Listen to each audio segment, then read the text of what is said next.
Alive. You live. Ah. Okay, so we are live now, Cristina. Obrigada, Carol. Tô pronta. Yes.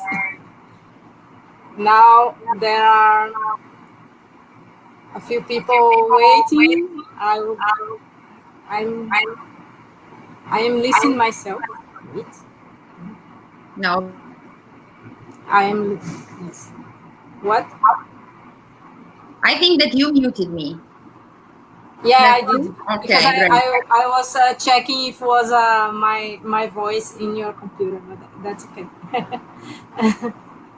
So, okay, so welcome, Cristina. We are live now. Welcome to the second episode of E-Pyth of Chemometrics.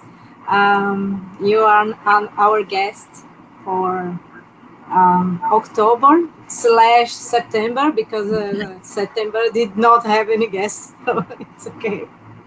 And I'm going to wait just a little bit for people to start to enter the chat, but I'm already seeing that there are some well-known colleagues of ours, yes, here. And so it's a pleasure to have you here talking about hyperspectral images, because first of all, I like you very much as a friend and as a researcher, and also I love hyperspectral images. So This is something that we have in common. Yes, exactly. So it's very nice to see you here. I'm going to present you for those who doesn't know Cristina.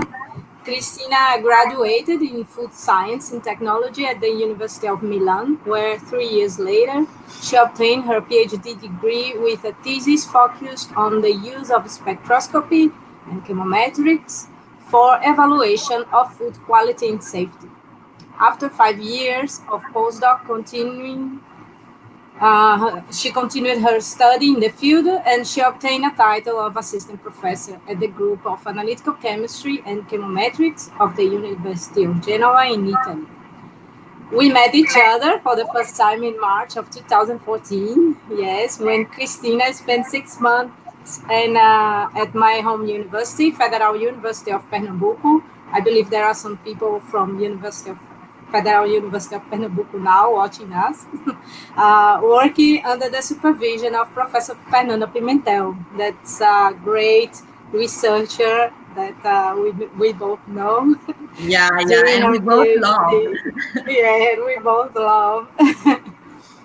From that moment, the relationship between Cristina and Brazilian scientific community become stronger and stronger.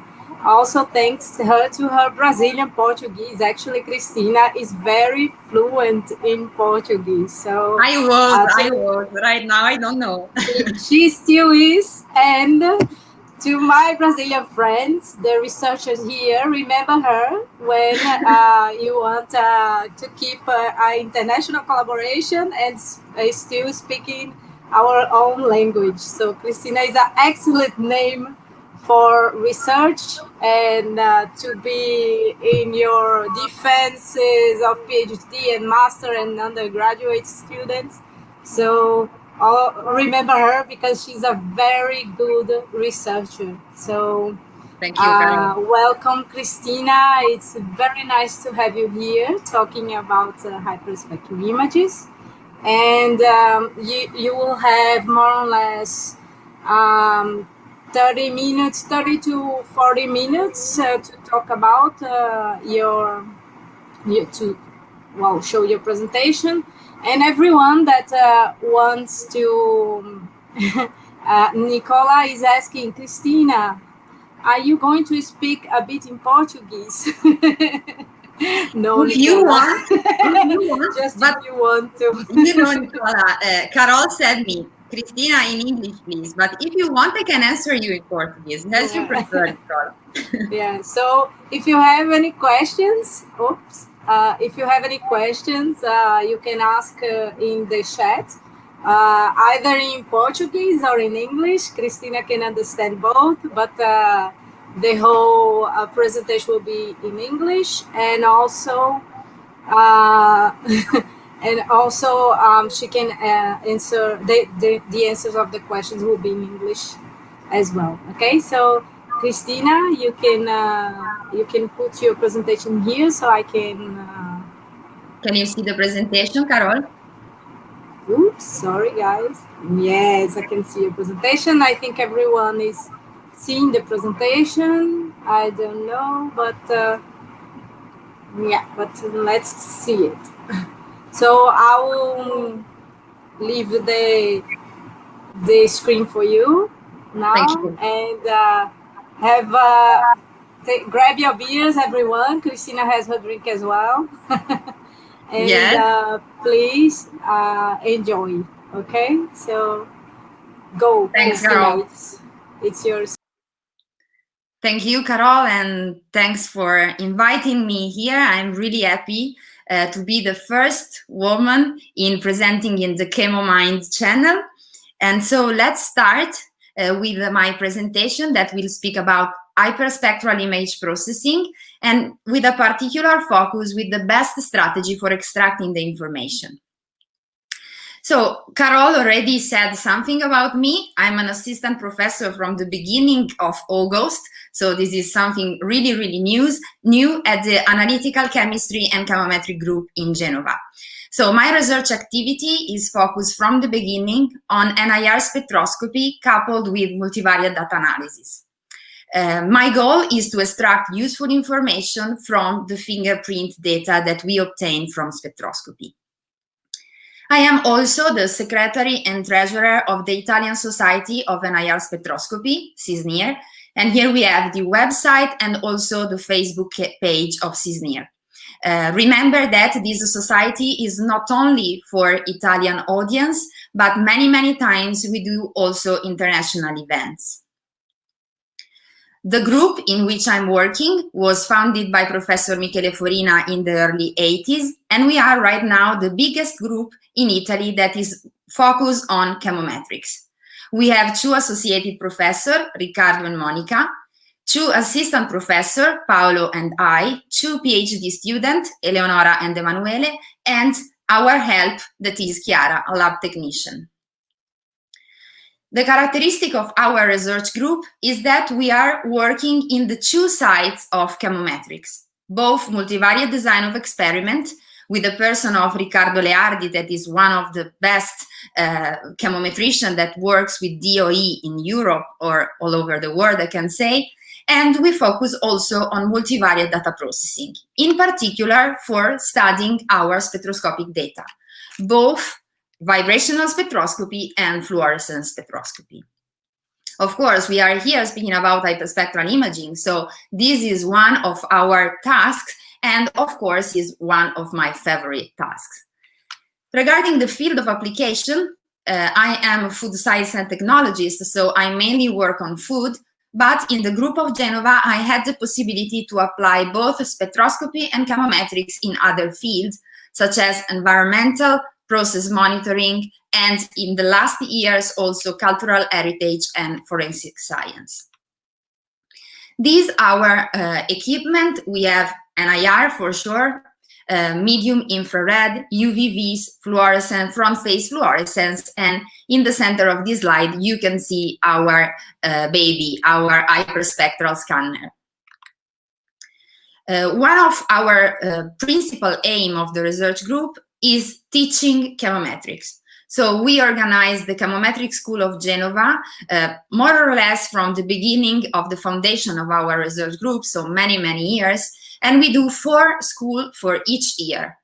2 schools are in the module of multivariate analysis, 1 in English and 1 in Italian, and 2 are part of the module of experimental design, 1 in English and 1 in Italian.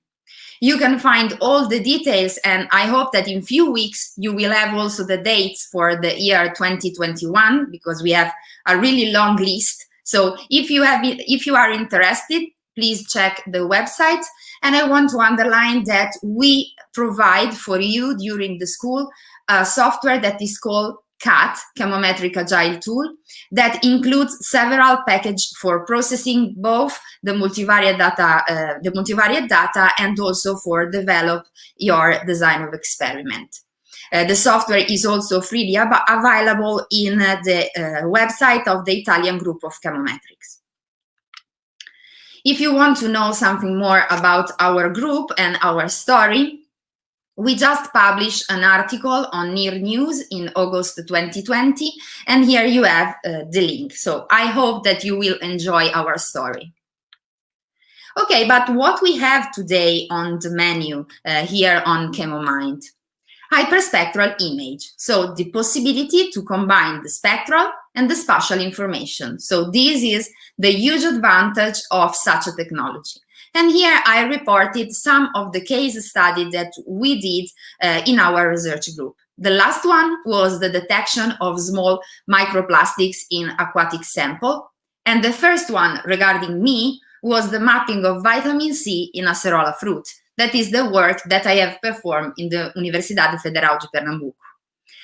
Then we have other 3 case studies that are the one that we entering a little bit in detail today: the identification of biological traces on forensic evidences, the identification of green coffee defects, and the physico-chemical characterization of cheese.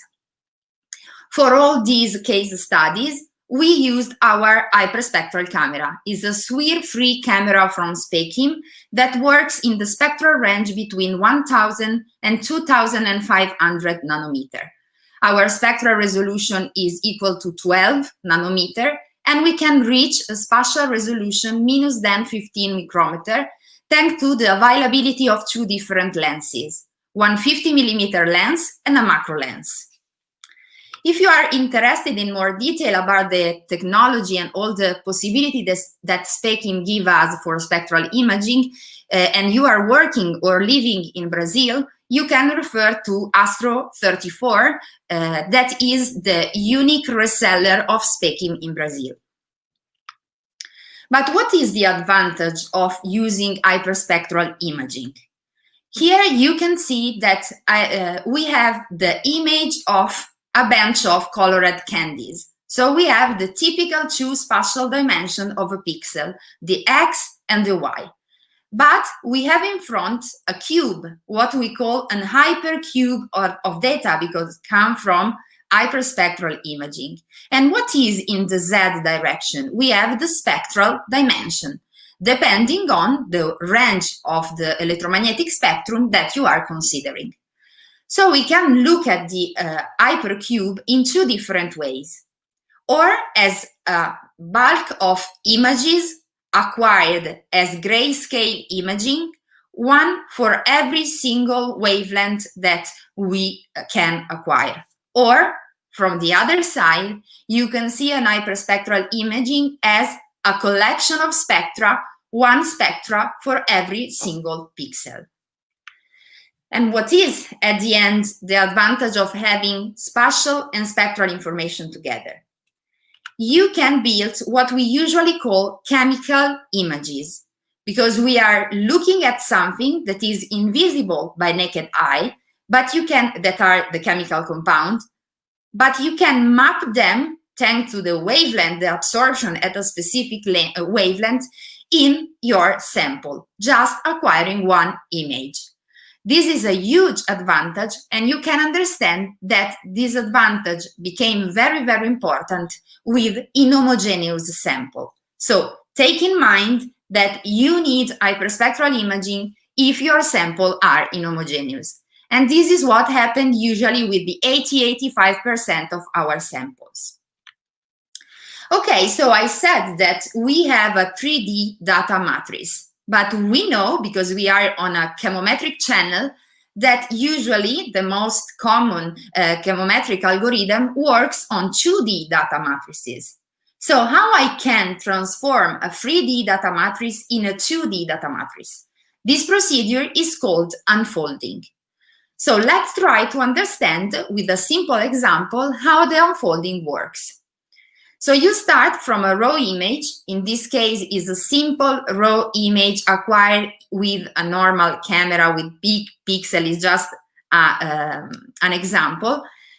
that can be decomposed in the three channels that compose the image: the red channel, the green channel, and the blue channel. With the unfolding, you can unroll the 2D data matrix in columns, in vectors. So you will have one column vector for the channel red, one column vector for the channel green, and one for the blue. And now it's the moment to create the 2D data matrix that we would like to submit to chemometric strategies. You can see that the channel became the column. So I have as many columns as the channels that I am acquiring as the variable. So in the case of hyperspectral imaging, I have hundreds of columns. And what I have along the rows, I have the pixel. And in particular, I have the dimension of the row is equal to x multiplied by y. That was the two spatial dimension of our image. Of course, behind this color, I have a mathematical coding, I have a number, and these are the numbers, the 2D data matrix that I can submit to any type of data processing. Let's speak about PCA. I analyze the image with PCA and I obtain, as an example, the scores of PC1. This is the outcome of my chemometric approach. That can be all the other outcome from classification, regression, all the concepts that you have in mind as numbers. Then I can use the false color to code this value, this chemical value, with a refolding strategy. I come back to the original data matrix with the dimension of x and y as from the beginning, but the colors that I have inside, the information that I have inside, come from that multivariate data processing. So what I'm looking there is not what I was seeing by naked eye, but is the chemical information. Okay, so now is the moment to get into the art of the presentation for today. That is the best strategy for extracting the information. Here I want to spend a few words regarding the spatial information that is inside the hyperspectral images, because from my point of view, the spatial info is many times set aside, not considered, underestimated when we process images or when we think about developing a flow sheet for data processing. So I want to focus today with you on the spatial information and how to manage and understand the spatial information when we process hyperspectral images. So we have the image acquisition, the unfolding. Now I have my 2D data matrix and I can choose one of the three. For sake of simplicity, we decided to present and separate the different approaches in three groups. One is the image-based approach that characterizes global properties of the image, the object-based approach that characterizes individual samples, and the pixel-based approach, the most famous one, that take into account all the image points.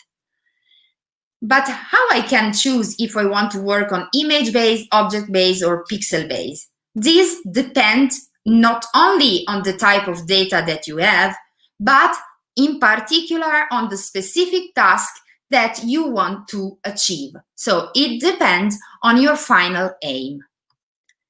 I will focus a little bit on this concept that for me is really important. When I'm interested in the information at a pixel level, when I'm interested in the difference among the pixels. So the useful information in this case is related to every single pixel, and the spectral profile of every single pixel is taken into account independently from the other pixel of the image. When I need this, when I wanted to create the so-called chemical maps, so the maps of the chemical constituent inside a single sample. Why I want to map something inside a single sample? Because I'm interested in the differences in terms of heterogeneity or homogeneity of the sample. If you take the example of a steak, meat, the meat has the muscle and the fat. If I'm interested in mapping how many pixels are interested by fat and how many pixels are interested by muscles inside a single steak, it means that I want to focus on a pixel level, on the inhomogeneity of the single sample. And this is for sure the most common and the most used and also a really, really powerful approach. But we have something more that sometimes is forgotten. So the second approach is really, really similar from a certain sense to the third approach, because the object level approach can be considered as an advance, as an evolution of the image level approach. But let's start from the image level.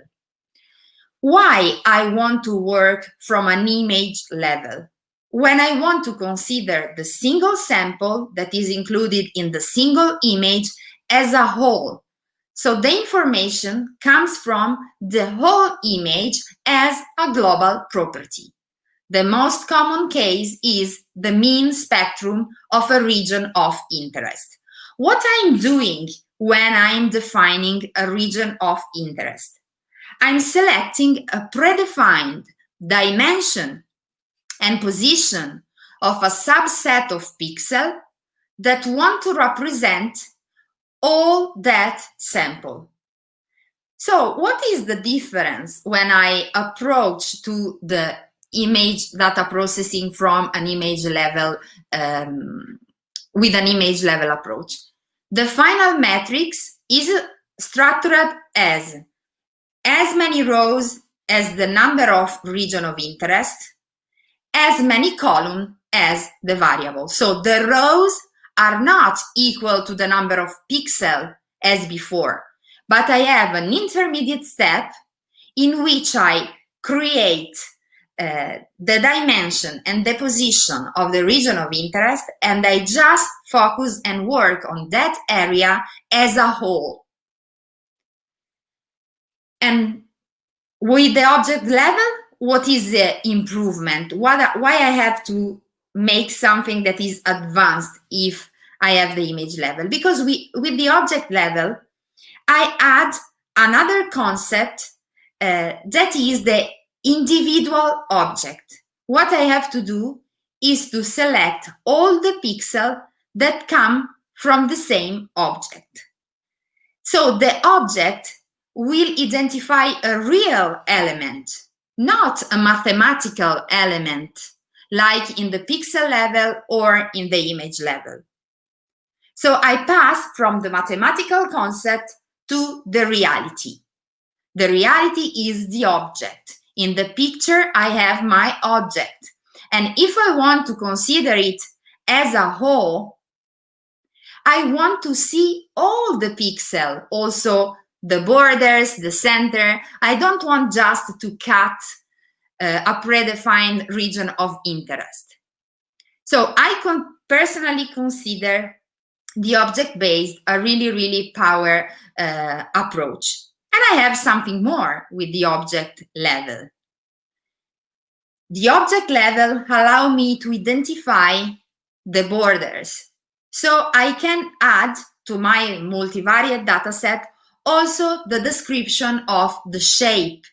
If I have the roundness, that is something that is interesting, or the shrinkage.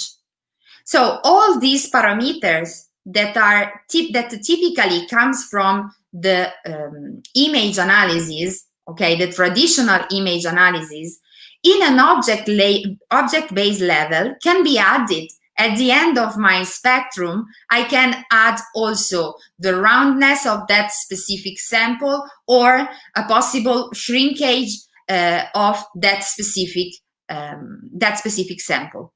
So you can see that all the spatial information became really, really important when we can apply an object level approach. Here you can ask me something. You can ask me, but why, Cristina, if I want to consider the image as a whole or the object as a whole, like in the image level and object level, I have to acquire an hyperspectral image. I cannot just do a simple NIR scan on a specific sample, on a specific area of the sample. Yes, I can. But if we come back to the image of the steak with the muscle and the fat, imagine that I want to quantify the fat inside a little piece of steak. And I have to send all that piece of steak to the lab for evaluating the percentage of fat. When I do this, I cannot say, I send only the muscle, but in the muscle there are some fat. How I can, with a NIR that works on a single point, how I can sample this heterogeneity? And this is the advantage of the hyperspectral. When I work with the hyperspectral at an image and object level, I'm not missing the evaluation of the heterogeneity of the sample. In the pixel level, the heterogeneity is my final aim. But in the image level and in the object level, also, if the heterogeneity inside the single sample is not my final object, but I'm taking into account this heterogeneity while I'm calculating the mean spectrum or other characteristic feature of that region of interest or of that object. So the heterogeneity, the dishomogeneity of the sample is something that we are taking into account at the free level, in all the free levels, but in a different way. I hope that we are all together here, but for clarifying a little bit more the approach, we will see later 3 examples together. But I said you that in the object level, that is the advanced strategy, we have to individuate the object, so the pixel that belongs to a specific object. But how I can do this?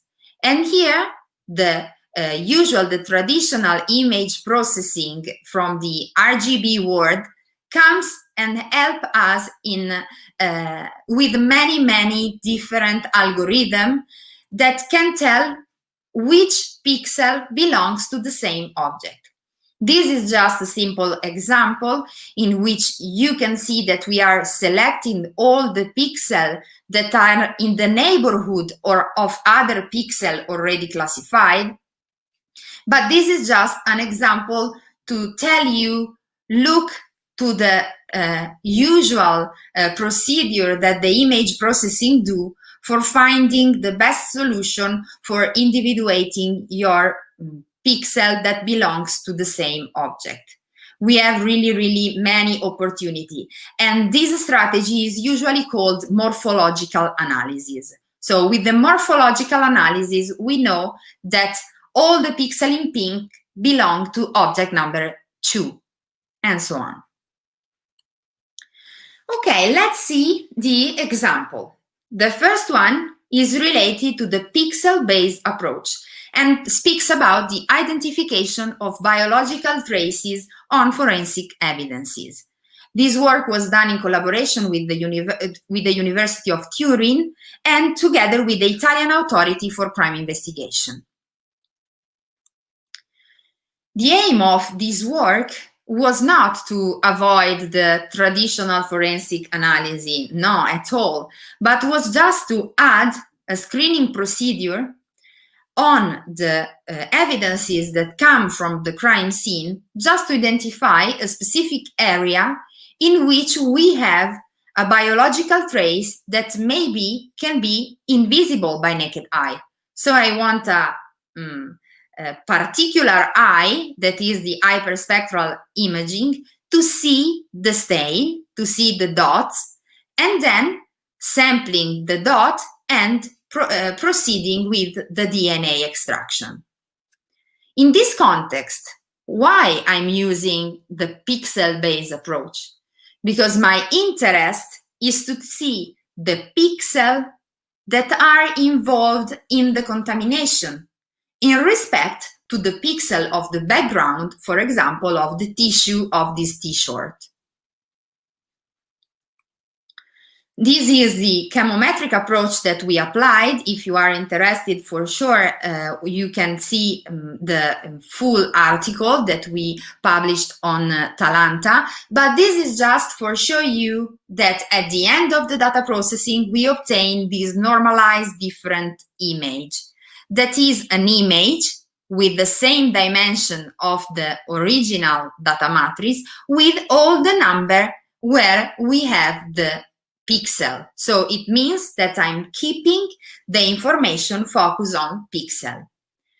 You will see two results in the next slide, and you have to think that our normalized different images are colored according to a false color scale that start from blue, that is 0, and arrive to 1, that is red. So here some of our results.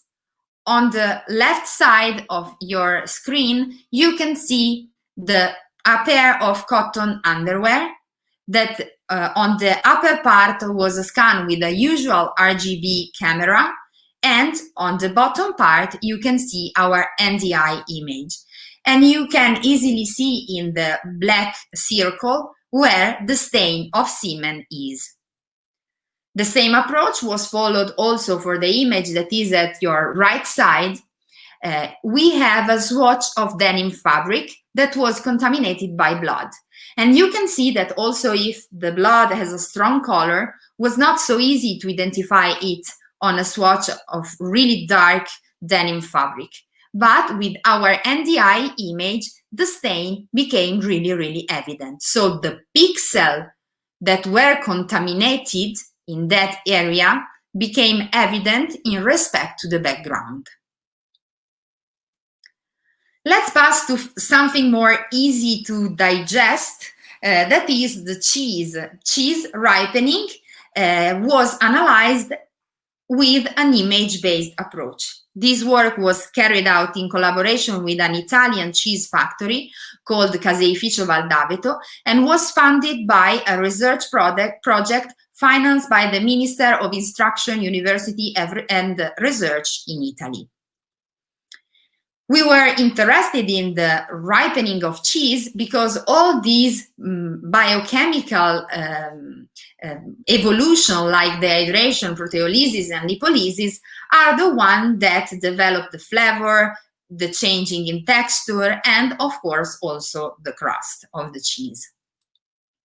But remember that our final aim was to understand the changes of cheese along time. So not the changes inside the cheese, but the cheese as a whole that changed a long time. It's for this reason that we decided to apply an image-based approach. Consider that this small part of the work is part of a bigger project that includes 3 different steps. Step number 2 is the step that we will speaking about today with 10 sampling dates, a total of 30 samples, and taking into account as a whole for understanding the evolution in terms of biochemical evolution of the cheese. But we also performed an analysis for the penetration depth of the light inside the cheese, and we found something really, really interesting. And we also performed a more in-depth study, in this case as a pixel-based approach, for understanding proteolysis and lipolysis. But just be focused on step number 2. This is the evaluation of the time trend from an image level.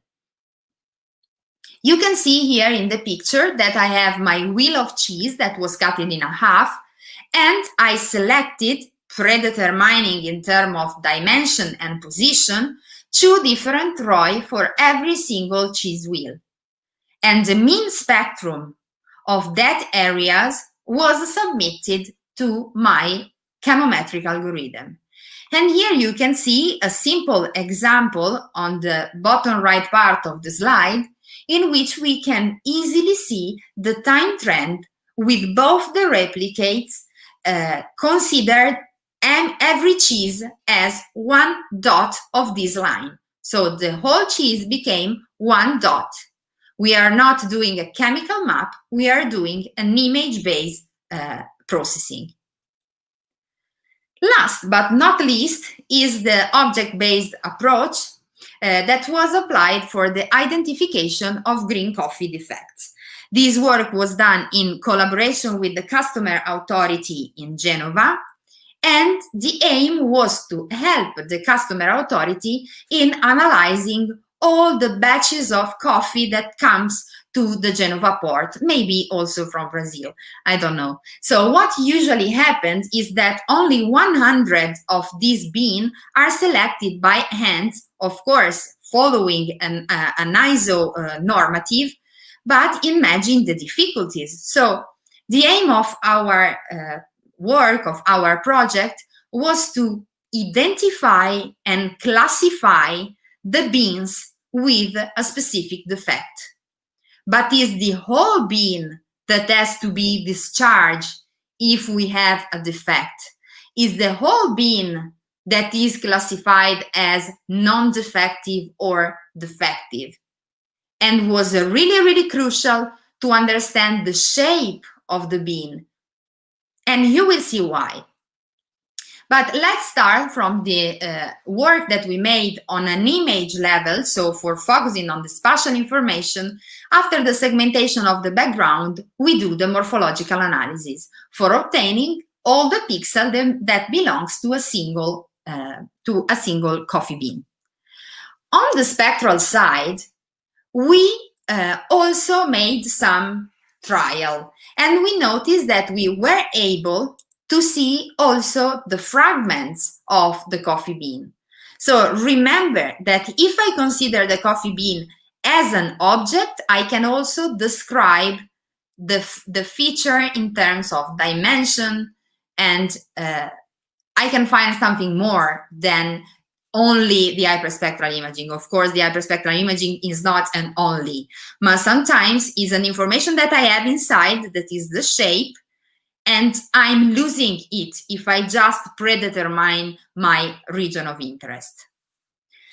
After all this procedure, we apply our chemometric strategy that in this case was a nonlinear classification method, k nearest neighbor, and I'm presenting to you the value in prediction, the results in prediction. In the picture, you can see the differences of the beans.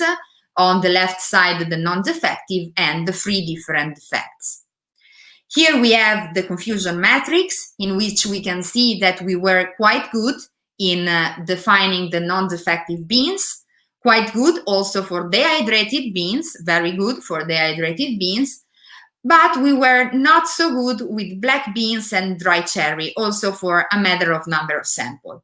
But in this case, the confusion matrix is not what we would like to see.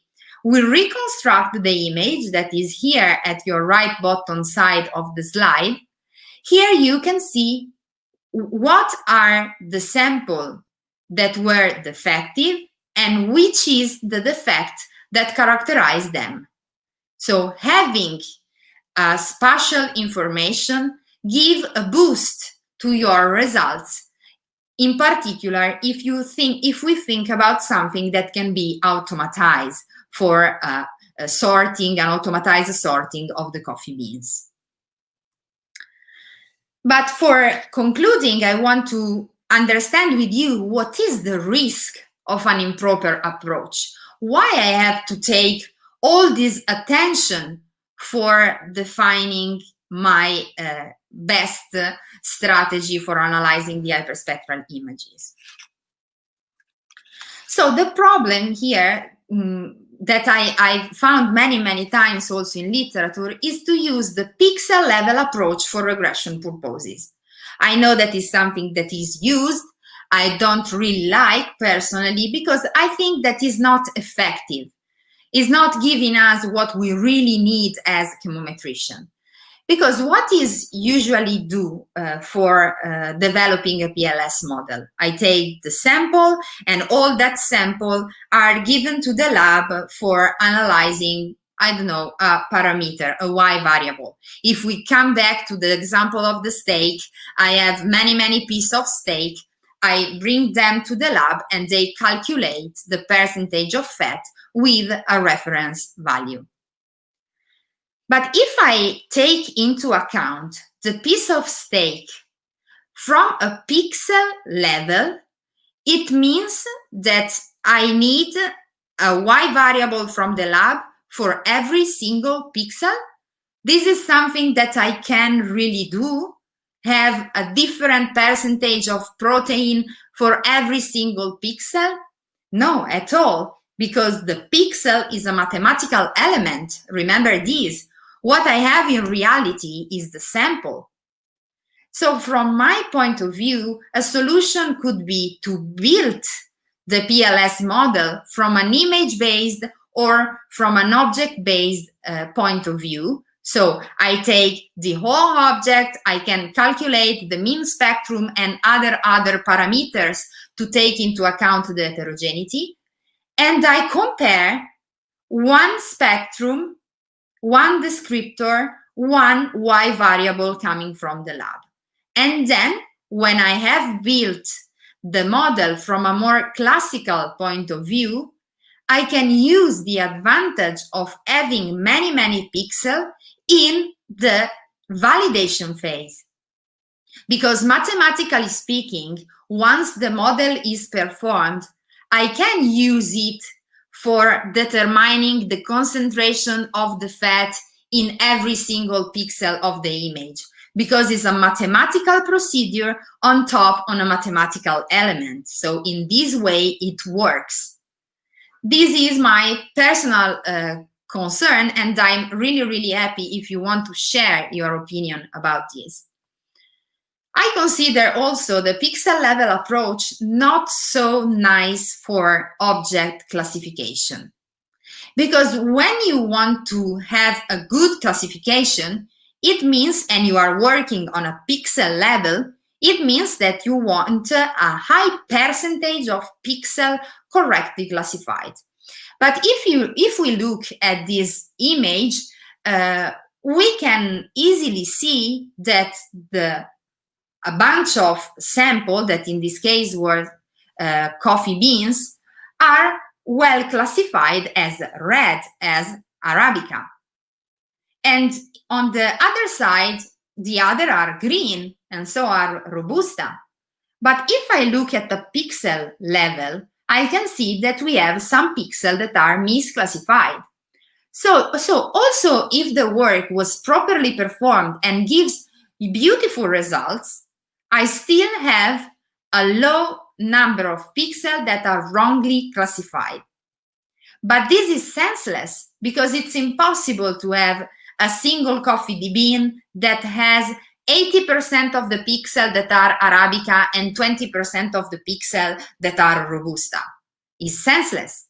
So what happened is that when I arrive at this point, I set a threshold. I evaluate which pixel belong to which bean, to which coffee bean, and then I said, if more than 95% of the pixels inside the single bean are correctly classified, it means that that object is correctly classified. What I'm doing is what I personally call an ex post object-based approach. So I submit to the algorithm the entire data matrix at a pixel level, and then I have to do the morphological analysis for identifying the beans, and I have to put the cutoff and understanding if the bean were well classified or not. If I have to do all this work, why not starting with the object-based approach from the beginning? This is something that I want to leave in your mind and see if you agree or not, and if we can work together in this direction.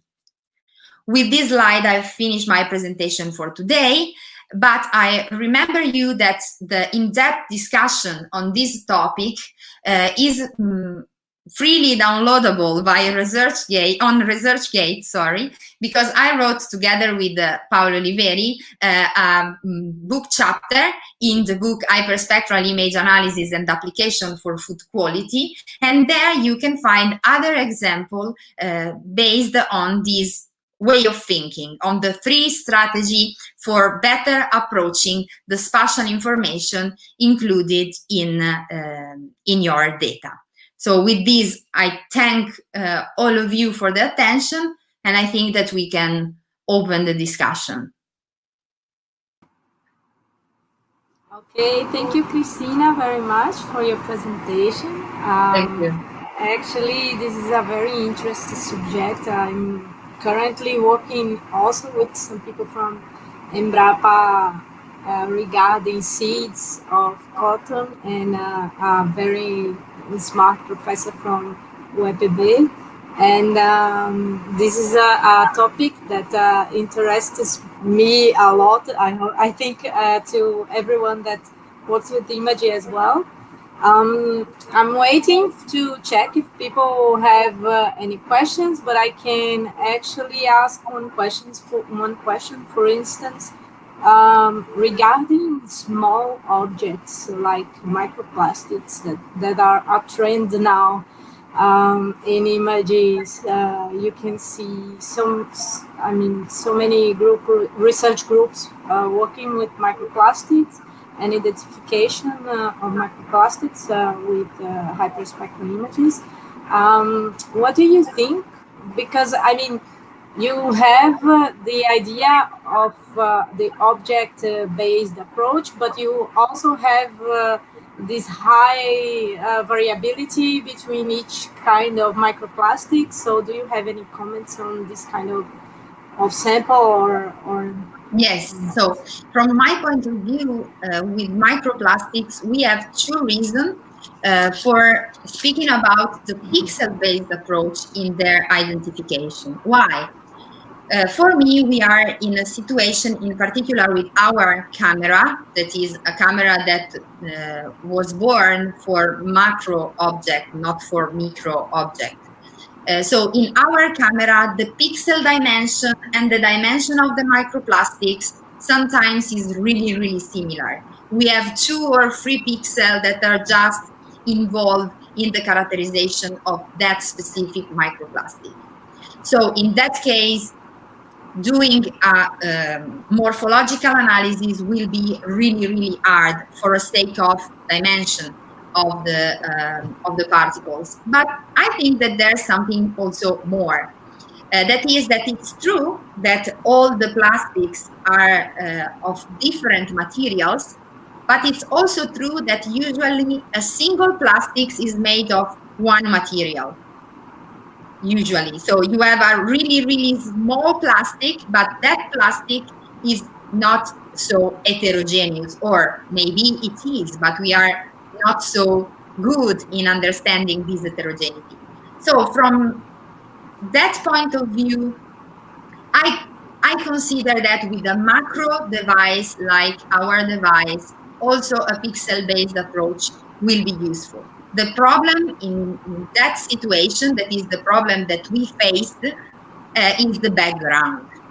Because if you choose a background that has a similar fingerprint with one of the plastics and you are using the pixel-based approach, is quite difficult to solve, of course. Especially in the borders. Yeah. Let's see if we can mask this image. Okay. A person here that's called Jose Manuel Amigo. Maybe you know him. He's actually is his birthday today, so happy birthday, Jose. He's saying, nice talk, Cristina. The issue of starting with pure object-based approach is to control the variability within the objects. So it's just a comment, not exactly a question, but it's nice to have yes, this kind of to have you online and your interest Thank you for that. And let me see. Okay, Leandro is asking, knowing that HSI hyperspectral imaging, it's an expensive technique, have any way to get more available to a popular approach? Grazie mille. Leandro, boa tarde. Yes, I agree with you. It's still a quite expensive technique, and I know that right now some portable equipment are being implementing, but we are still in the really beginning of the NIR spectrum. We cannot arrive to 2,500 nanometer like our equipment. So I think that maybe a solution is still the selection of wavelength for a specific case study. I think that we are still there. I hope that a portable small device will be available. I have this discussion also with some instrument developer, but it seems that the selection of wavelength is still one of the most common approach for bringing these expensive device to common usage. Okay, so we have another question here. Is Vitor Gustavo Kelly Cardoso. Thank you for this clarifying presentation. What do you think about the hyperspectral images approach for real-time application in the industries? Thank you, Victor, for this question that is really nice. So I had the opportunity to see some real application in industry with hyperspectral cameras, but I have to say the truth, usually is still the beginning of the spectrum from 1,000 until 1,700 nanometers. So we are not in the right side near the medium infrared. So the equipment are smaller, are less expensive, but what they usually want in industry, that is something more, is a really fast algorithm. So this is the reason why sometimes an approach simple like the one that we developed for the case study in forensic field is less fancy for a scientific publication, for sure. But from an industrial point of view, I think that we have to be more quick and dirty. Let's use this term. Instead of defining the boundaries between one pixel and the other. Let's take the whole information and run really fast, because when you automatize the acquisition, you have to run fast. Yeah, that's true. And one last question for you. Joseph Francielson is asking, what about microplastics with different times of degradation? How to manage this identification? Oh, wow, that's difficult. In particular, because I think that the time of degradation, maybe, it's something that I have just in mind right now. Maybe the time of degradation will change the shape of the microplastics that became round and round every time is destroying. And also, I don't know, maybe I need to have more experience about plastic degradation that I don't have, but maybe also we can find some changes in the spectral fingerprint. So what I would suggest for understanding this type of problem is, first of all, to do a trial with some bigger plastics that are submitted to intense light, high temperature, or really low temperature, and see what happened to the chemical structure of the polymer. But then I would think a little bit more about what happened to the shape, because if we think about the glass that you find on the seaside, the glass became really round and smooth, and sometimes also opaque. So maybe all these features can help us in understanding the age of the microplastic, but it's just an idea. It's a very complex Yeah, it is. It is. problem. Yeah, because you have changes in the spectral profile, in the the image. I mean, in the distribution of the compounds, and also in the shape of your image. So it's not Yes. a Yes, but simple I thing. think it's becoming a really important task Yeah. for all of us. So let's work on Yes. it. Yes, especially nowadays that environmental questions are so strong because we need we need to Yeah. deal with those problems like Yeah. ASAP. But Yes. yeah, okay. Okay, Yeah. so if no one have any more questions, I give a toast for Cristina. This is still beer, okay? Yeah, this is not true, but it works. Yeah. So thank you, Cristina, very much for your presentation. It was a really pleasure to have you here as the first woman woo in the channel. So it was really nice to have you here. Thanks everyone for being here, and I will leave all the links for the researches that Cristina mentioned in the description of the video. And please, next month we will have another guest, and she's a woman as well, and she will be talking about the data fusion. But I will leave the surprise for you, and we can talk about that later. Okay, so Yeah. thank you everyone, and bye Obrigada, Carol. bye. Obrigada a todos vocês. Obrigada. Grazie mille. Grazie. Ciao. Ciao.